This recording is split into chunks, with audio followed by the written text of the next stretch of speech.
In this video, we will discuss about a genre of blue-green algae, Cyanophyceae, also called as Cyanobacteria, Nostoc. So Nostoc belongs to Cyanophyceae or blue-green algae.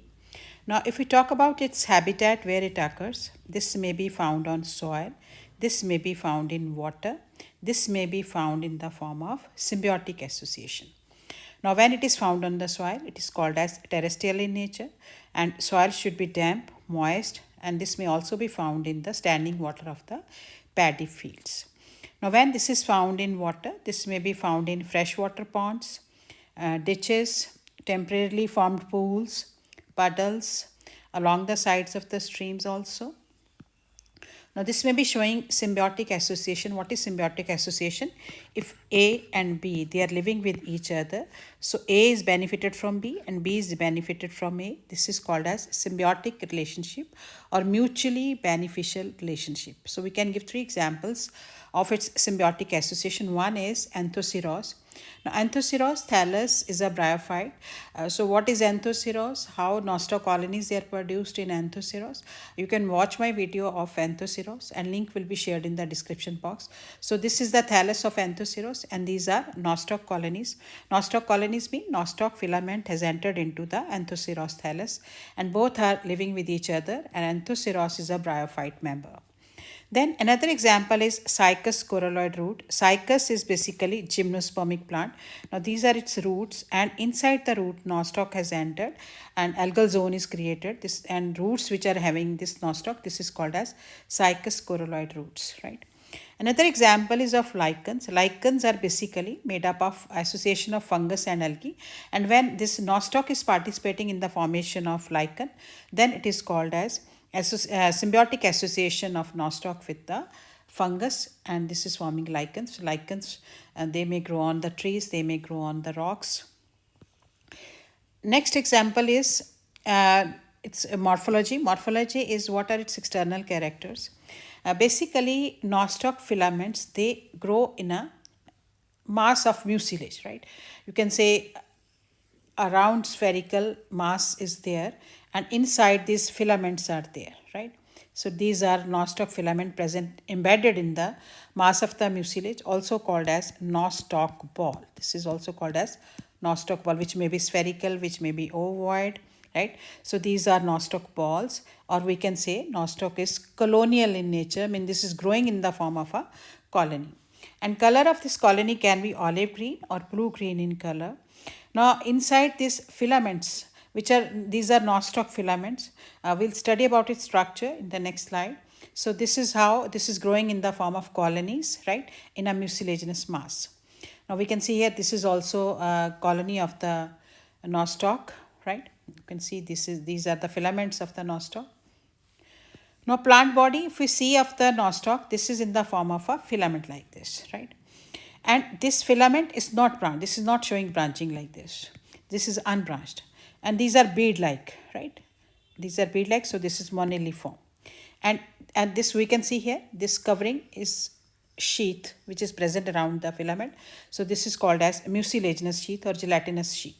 This is also a nostoc filament. This is the diagrammatic and this is the original one we can see here. Now, filaments, they are covered by gelatinous sheath and they are contorted and intertwined. We can see this is not straight, this is like growing like this, right? And all the filaments, they are intertwined like this, right? So this is about nostoc structure. These are its vegetative cells. We can see here, these are its vegetative cells. Now, we can see here in this diagram, these are akinets. What are akinets? We'll discuss in the next video. These are all its vegetative cells. All are covered by mucilaginous sheath. And this is presence of heterocyst. Heterocyst may be present in between the filament. When it is present in between the filament, this is called as intercalary heterocyst. And when this is present at the tip, this is called as terminal heterocyst. So this is the filament of heterocyst. We can see again here, showing formation of akinets. These are its vegetative cells.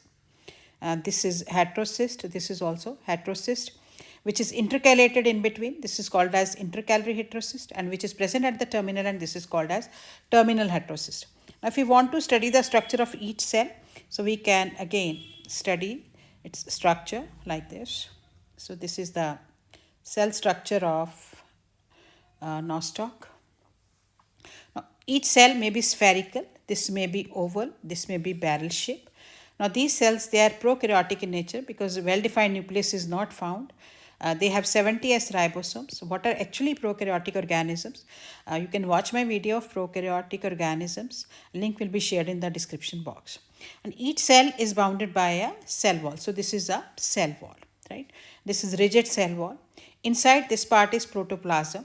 This outer protoplasm, this is the outer zone, this is colored, so this is called as chromoplasm. And this central zone, and this is hyaline or colorless, this is called as centroplasm.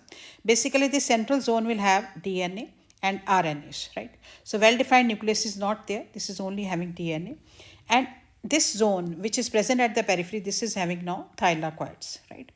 Now these thylakoids, because well-defined plastids are not present here, chloroplasts are not there, only lamellae or thylakoids are there, and they will have pigment like chlorophyll A, carotenes, xanthophylls, and phycobilins. Now phycobilins are further of two types, C-phycocyanin and C-phycoerythrin. Now chlorophyll A, this will give green color, and this will also help in photosynthesis. Now C-phycocyanin will give its blue color to the alga, so this is called as blue-green-alga. C-phycoerythrin and as chlorophyll will help in photosynthesis, and when photosynthesis will take place, nutrients will be produced and extra nutrients may be stored in the form of cyanophycin starch. So reserve food material is in the form of cyanophycin starch. So this is about its cell structure. Now we'll discuss what are heterocysts. Now we have seen here in this, this may be intercalary in position and this may be terminal in position. So what is the actual structure of heterocyst? Heterocysts, they are large, spherical and thick walled, and they may have nodules like this. So these are polar nodules, right? We can see here, these are polar nodules. And this is the wall. We can see this is the wall, right? Then this is the plasma membrane, inner side, right? And this is homogeneous layer present around the heterocyst. This is homogeneous layer. And this is the mucilage coating present outside this. Okay? Now here we can see this is the septum by which this is being connected with the another cells. So these are connections, septum and pit connections within the other cells. Tiny vacuoles are also there, and these are scattered thylakoids present over here. So this heterocyst is basically being produced by the modification of the vegetative cell. This is the site for nitrogen fixation. Heterocysts help in fixation of nitrogen with the help of enzyme nitrogenase. So this is about structure of heterocyst, which may be terminal, which may be intercalary in position, bounded by a thick wall, mucilage covering, having thylakoids, polar nodules, tiny vacuoles, and these are connected with other cells by pit connections or septa formation. So this is the structure of heterocyst. Now what is the function of heterocyst? Now heterocysts, they may rejuvenate and germinate into new plant. They may help in reproduction of the nostoc filament, and very important, they are site for nitrogen fixation.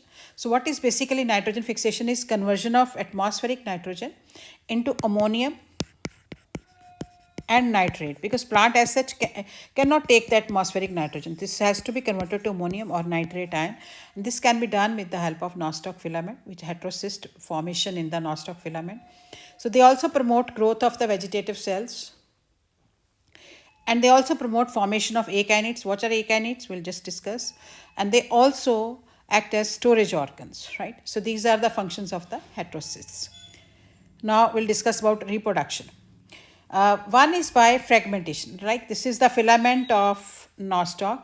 This has fragmented under unfavorable condition, broken up into pieces. Supposing 3 pieces have been produced, now they will grow up into new filament of nostoc. So this is called as growth by fragmentation. Now this may grow by akinites. Now akinites we can see here. These are thick wall structures present in the filament. They have produced a thick wall. These are usually produced under unfavorable condition.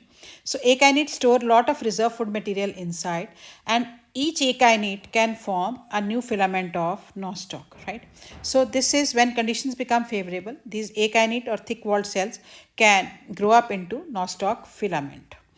Next is by heterocyst, like we discussed. Heterocyst, they are intercalary end, right? And they will give rise to filament of nostoc. Then another is by hormogonia formation. Hormogonia, we can see here again pieces of nostoc will be produced.